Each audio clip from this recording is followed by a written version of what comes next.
पाकिस्तान सरकार और उसकी सेना के विरोध में जबरदस्त प्रदर्शन हो रहा है।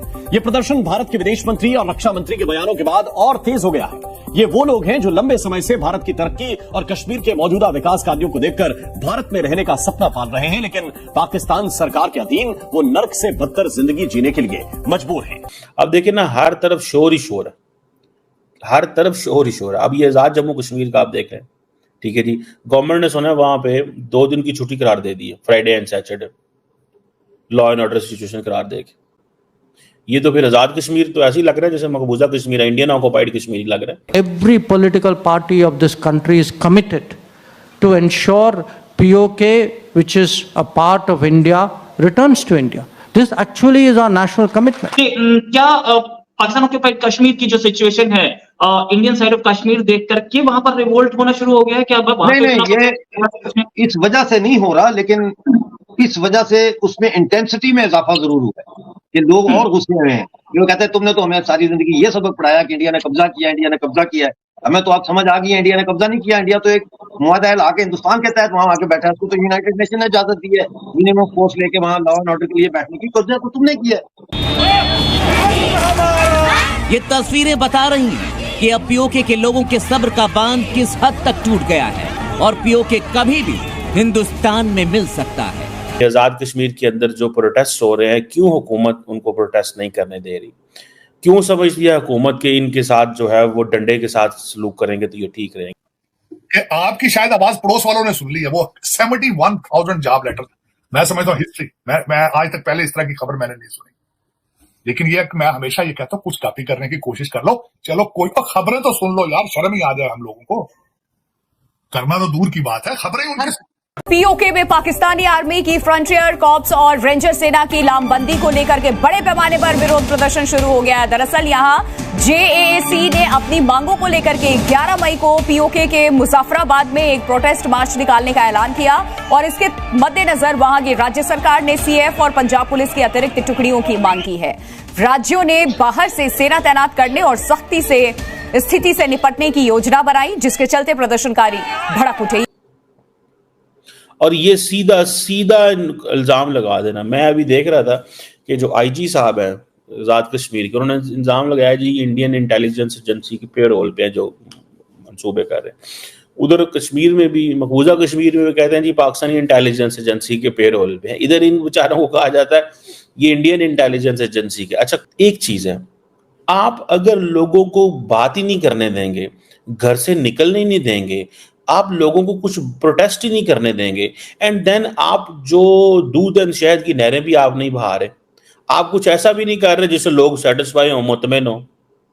अगर आप स्कूल बंद कर देंगे, यूनिवर्सिटियां बंद कर देंगे, कॉलेज बंद कर देंगे, एकेडमिक इंस्टीट्यूशन बंद कर देंगे क्योंकि प्रोटेस्ट होने वाला है तो उनको रोकना जरूरी है, ये कौन सी लॉजिक है यार?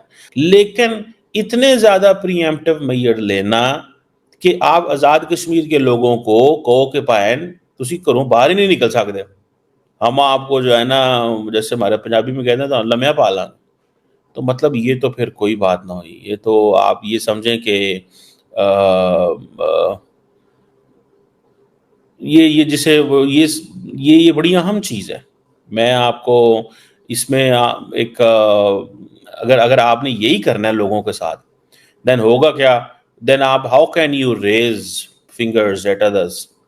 आप कैसे ये कहेंगे कि अब वो, मैं कहीं देख रहा था कि मीरपुर के अंदर शेलिंग हुई है, ददयाल के अंदर शेलिंग हुई है, और वो बच्चे हैं शायद उनको कोई आंसू गैस की वजह से वो हॉस्पिटल्स में, और इस तरह की सिचुएशन।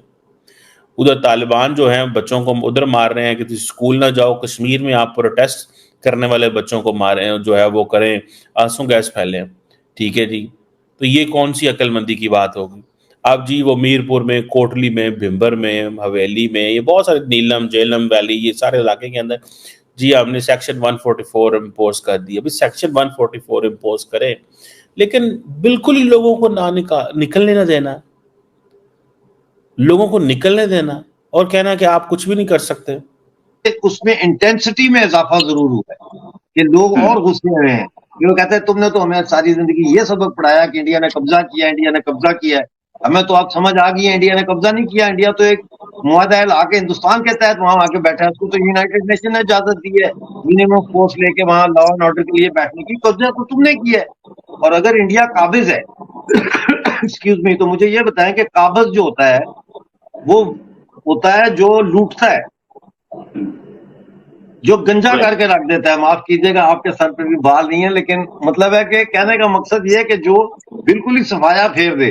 لیکن انڈیا نے جو ہے وہ تو وہاں بڑی انویسٹمنٹ کی ہے, دنیا کا سب سے اونچا ریلوے برج بنایا ہے 8واں عجوبہ, وہاں پہ جگہ جگہ ٹنلز بنائی ہیں ٹرانسپورٹ کے لیے اور ٹرین کے لیے, ہاسپٹل میڈیکل کالج 10 ہے وہاں, ریلوے چلتی ہے وہاں پہ, 11 ایئرپورٹ بنایا ہے وہاں پہ, G20 کی ہے وہاں پہ, 1.5 کروڑ ٹورسٹ آیا ہے جموں کشمیر میں پچھلے سال, جو کہ ریکارڈ ہے 1947 سے اب تک کا. تو پھر وہ سوچ رہے ہیں نا دیکھے کے لوگ کہ بھائی اگر انڈیا قابض ہے تو پھر وہ وہاں پیسہ کیوں لگا رہا ہے, وہ اس کو اپنی طرف کیوں ٹریٹ کر رہا ہے کہ جیسے وہ ہندوستان کا اٹوٹ انگ ہے. آپ کہتے ہو ہم آپ کی شہر آ گئے اور آپ ہماری شہر کاٹ رہے ہو, یہ رائٹ. تو مطلب قبضے والی سچویشن تو پاکستان آکوپائڈ کشمیر میں, انڈین سائڈ آف کشمیر میں ایسا کچھ نہیں ہے, انویسٹمنٹ ہے, لوگوں کی خوشحالی ہو رہی ہے, ایسا پاکستانی سائڈ آف. اور گلگت بلتستان کی اگر بات کریں تو وہاں تو ہم نے نعرے سنے کہ دروازہ کھولو ہمیں انڈیا جانا ہے. وہ تو نعرے دیکھے ہیں پی او جے کے میں بھی لگتے ہیں کہ تجارتی راستے کھولو, سفری راستے کھولو. وہاں پہ جو نعرہ لگنا شروع ہو گیا وہ ہے اسکردو کارگل کھول دو, ٹوٹے رشتے جوڑ دو. وہ زیادہ خطرناک ہے پاکستان کے لیے کہ وہ کہہ رہے ہیں ہمارا رشتہ ہے انڈین گلگت بلتستان کے ساتھ, یعنی لداخ کے ساتھ. پی او جے کے والے یہ نہیں کہہ رہے کہ تجارتی راستے کھول دو, ٹوٹے رشتے جوڑ دو. وہ صرف یہ کہہ رہے ہیں تجارتی راستے کھول دو, ریاست کی وحدت بحال کرو, اس طرح کی باتیں کرتے ہیں. ابھی آہستہ آہستہ وہ آ جائیں گے اس نقطے پہ کہ پاکستانی قبضے والے جموں کشمیر کو بھارتی یونین ٹیریٹری جموں کشمیر کے ساتھ مل کے پوری ریاست کو اکٹھا کیا جائے, کیونکہ یہ کام انڈیا ہی کر سکتا ہے اور کوئی نہیں کر سکتا. لیکن نا اگر پوری ریاست کو پاکستان سے آزاد کرا لیا جائے اور اکٹھا کر دیا جائے, اور جیسے مودی جی نے کہا الیکشن کے ستمبر میں الیکشن ہوں گے, الیکشن کے بعد جموں کشمیر کا ریاستی سٹیٹس بحال ہو جائے گا, امت شاہ جی نے کہا ہے.